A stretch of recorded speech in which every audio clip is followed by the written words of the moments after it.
আরে তুমি কোথায় যাচ্ছ? আরে ওই ছেলে দাঁড়াও, একে তো মজা দেখাতেই হবে। চুরি করে তুমি কোথায় পালাচ্ছ? আরে বেটা তুমি পড়ে গেছো কিভাবে? তুমি ঠিক আছো তো? আরে বাপরে, এটা তো ওনার ছেলে ছিল। আমি শুনেছি আজ যারা কাজ করতে এসেছে তাদের মধ্যে একজন চেয়ারম্যানের ছেলে ছিল। কেউ তো জানে না যে চেয়ারম্যানের ছেলে কে। এভরিওয়ান, আমি আপনাদের সকলের জন্য ফল নিয়ে এসেছি। এ তো ওই সেই ফলওয়ালার ছেলে। নিশ্চয়ই এটা চেয়ারম্যানের ছেলে।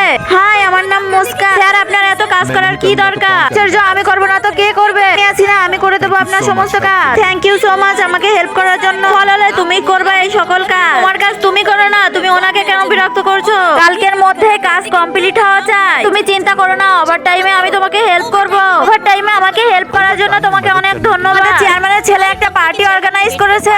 ফলওয়ালা এই পার্টিতে কিভাবে চলে এসেছে আর সাহস কিভাবে হয় ওনার সাথে এমন ভাবে কথা বলা? এখান থেকে বের করে দাও। এই সুন্দর ছবিটি ভালো লেগে থাকলে অবশ্যই লাইক, কমেন্ট এবং সাবস্ক্রাইব করে যাবে। আর পার্ট 2 দেখতে চাইলে কমেন্টে পার্ট 2 লিখবেন।